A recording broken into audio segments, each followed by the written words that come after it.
Yo. Welcome to the GSMC Wrestling Laureate Podcast, brought to you by your man E here. Thank you for joining us. It's going to be an awesome show we have in store for you today. Thank you for tuning in to the GSMC Wrestling Laureate Podcast, brought to you by the GSMC Sports Network. We have a great show for you today. We're going to start off with a little bit of our WWE Smackdown preview and kind of segue into our Thursday night wrestling review, kind of what went on in the World of Ring of Honor and Impact Wrestling. Also, just to kind of that number three segment we have lined up is the Elite Eight. I'm going to continue to narrow down these amazing wrestling factions that deserve to obviously get credit, and that's why I'm here. No, but so far it's been hard decisions. It's been a doozy.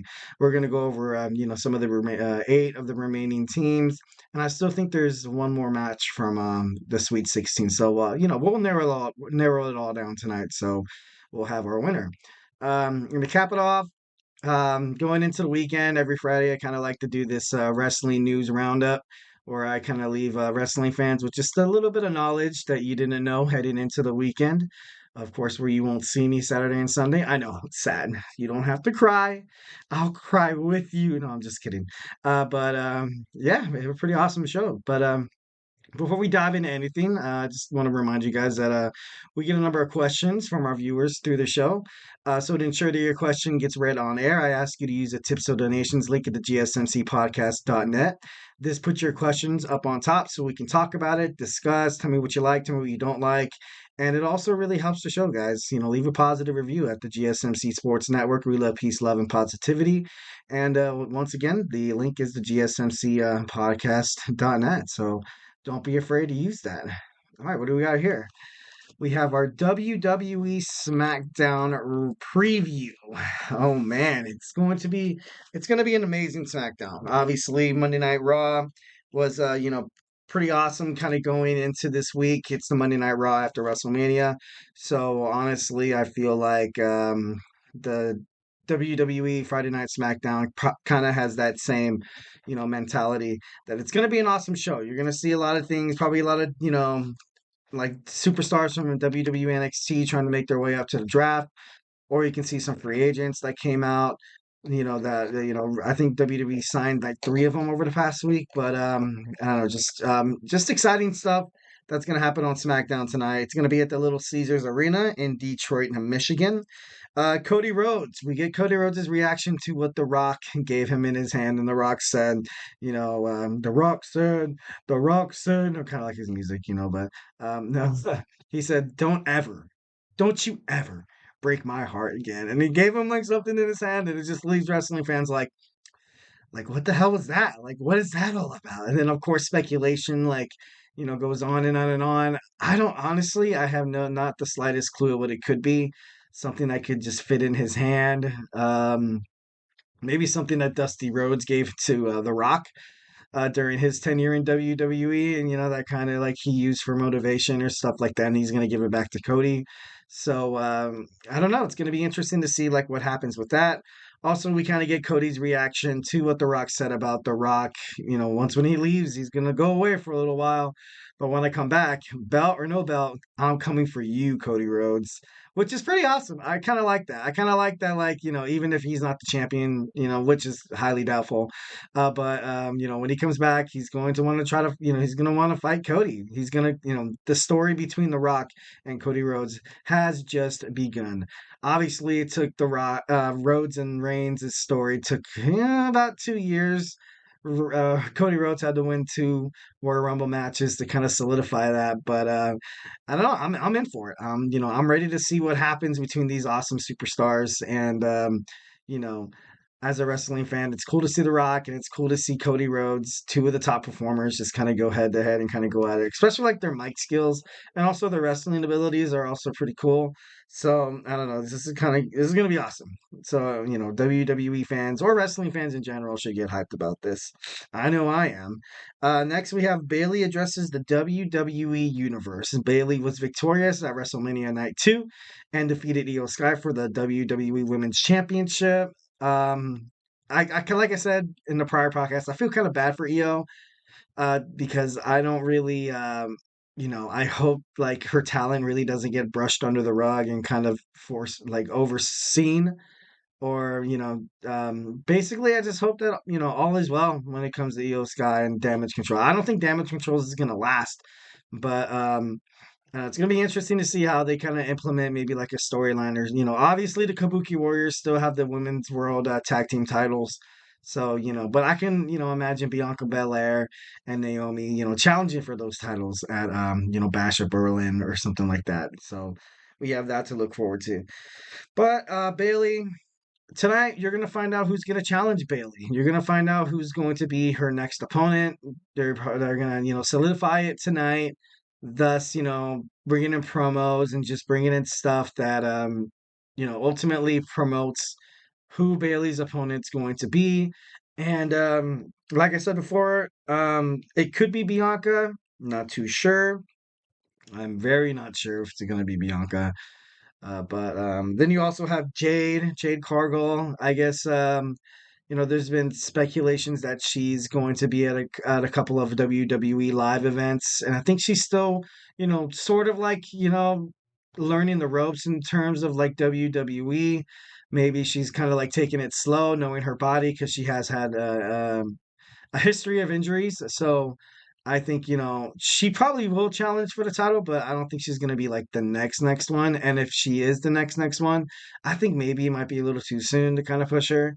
Obviously, they spent the money to kind of, bring her talent to WWE. Be like, okay, so why are you paying her that much if she's not going to be in the top tier matches in WWE? And with that, I completely agree with that thought. But I don't know. I just think it's too soon. It's too soon right now, and I don't know. But Bayley right now, she kind of still has that door open toward Damage Control. So it wouldn't surprise me if Io Sky does get her rematch clause at Bash of Berlin. So they can kind of keep building up Jade or figure out this Bianca Belair and Naomi tag teaming against the Kabuki Warriors. And just kind of keep those wrestlers together, kind of like what you saw at WrestleMania with that 3-on-3 match between Bianca Belair, Naomi, and Jade versus Damage Control. And you also have Bayley and Io. So, I don't think that storyline's going to really go anywhere.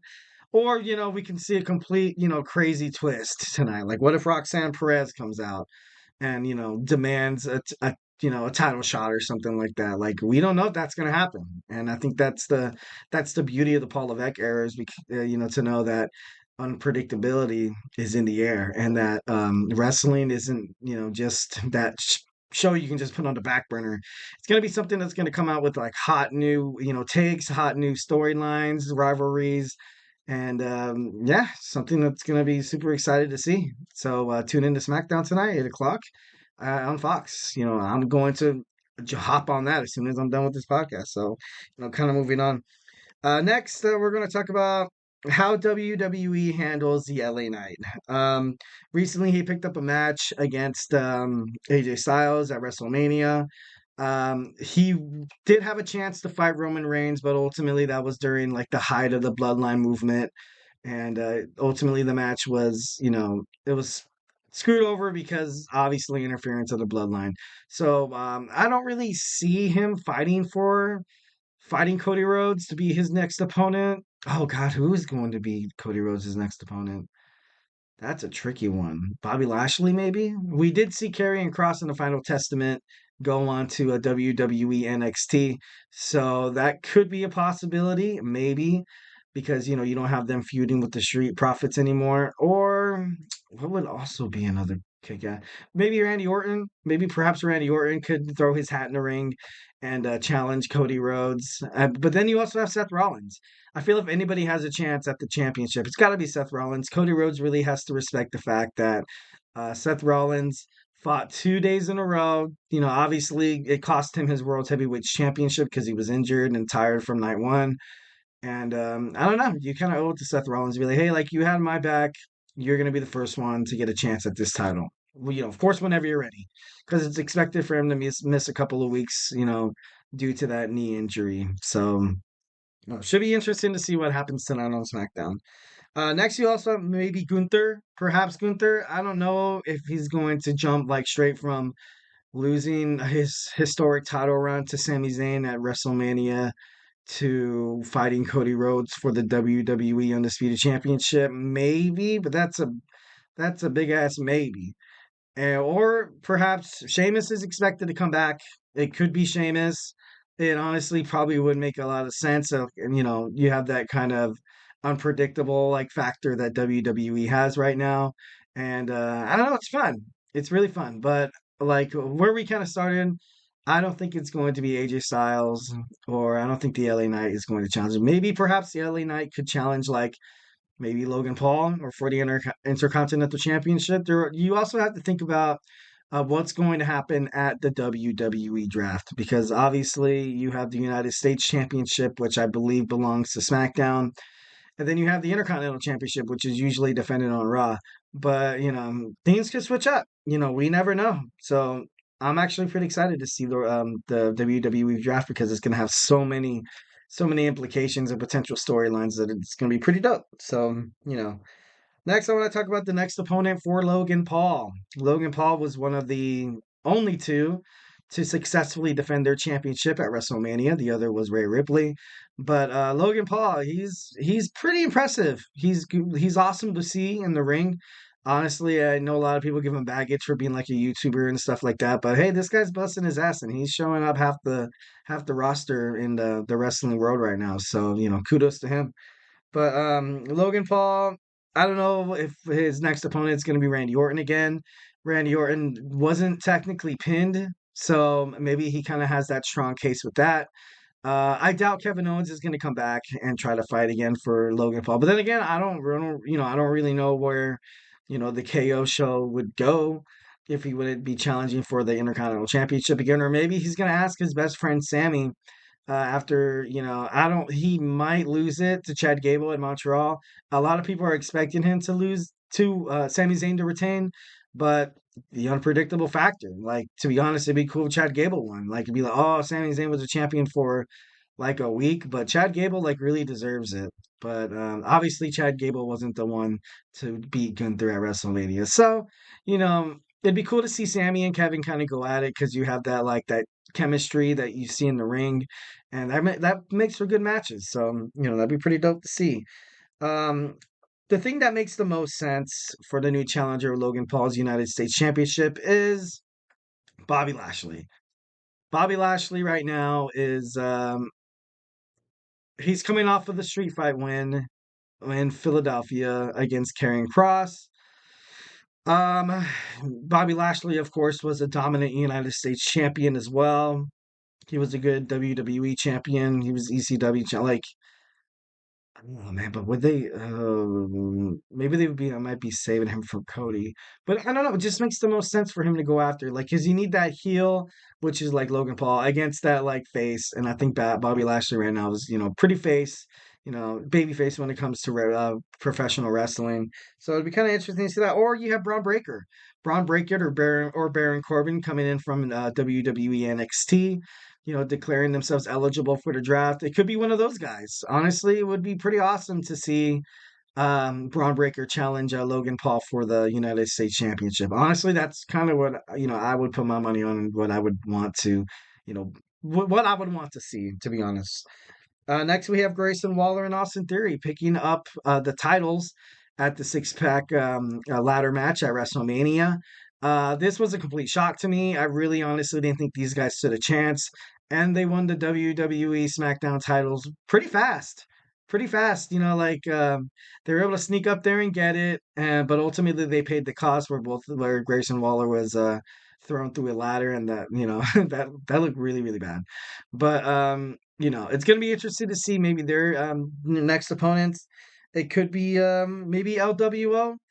Maybe they could have a storyline where the LWO challenges Austin Theory and Grayson Waller, and such Austin Theory, Grayson Waller, and Logan Paul are like huge friends. Maybe they can implement like a Rey Mysterio fighting Logan Paul for the United States Championship, or you can see like maybe Carlito throwing his hat in the ring, or Andrade. So who knows? When it comes to that, or simply you have the Street Profits. The Street Profits, recently come off a victory against the Final Testament. and ultimately had a chance to join that six-pack ladder match and could have damn near won it if it wasn't for the AOP to interrupt their match and ultimately cost them a chance at championship gold. But I can see this as well, like the Street Profits feuding with Austin Theory, Grayson Waller, and then you have Logan Paul feuding with Bobby Lashley, both all of them competing for their titles and stuff like that. So that's also a very practical or pragmatic solution to your next the number one contenders for not just the United States Championship but the WWE Smackdown titles as well. So yeah. Next, to kind of cap it all off here, I got the Bloodline. What's the plans for the Bloodline without Roman Reigns and The Rock? This is something that's kind of been speculated in my head, and it's going to be tough. It's going to be tough for these guys to kind of make a name for themselves. Jimmy without Jay, the Usos, like I said before in prior podcasts, I kind of can see these guys coming back together at some point and fighting for the WWE championships. And then you also have Solo Sikoa. A lot of people see Solo Sikoa as this badass, this bloodline enforcer, but the dude doesn't win. Last time he won was, I think, against John Cena in WrestleMania. This guy doesn't win much. He's not much of a big deal in WWE. So I can't really see him like Solo Sikoa. He's going to challenge Sami Zayn for the Intercontinental Championship, or he's the next one to challenge Logan Paul. He's the next top diggity dog. He's the next tribal chief. All this other nonsense. Honestly, and that's the reason why I'm kind of concerned about Solo. I don't, honestly, I don't think he'll be fired or released, but maybe like perhaps going down to WWE NXT could be a possibility. Perhaps, maybe, absolutely just maybe. So I it just sucks to see Roman Reigns not being on Monday Night Raw or SmackDown, but they also said maybe there might be like a surprise guest on SmackDown. It is the SmackDown after WrestleMania, so we obviously some big things to come. It could happen, maybe not. I certainly hope so because I do miss the Tribal Chief and all of his hooligans and their shenanigans. So that should be interesting to see. All right, well, next segment we got to look forward to is our Thursday night wrestling review. I'm just going to go ahead and talk about what's going on in the Ring of Honor world, also the Impact Wrestling, any implications toward New Japan Pro Wrestling, and stuff like that. So hey, don't go anywhere.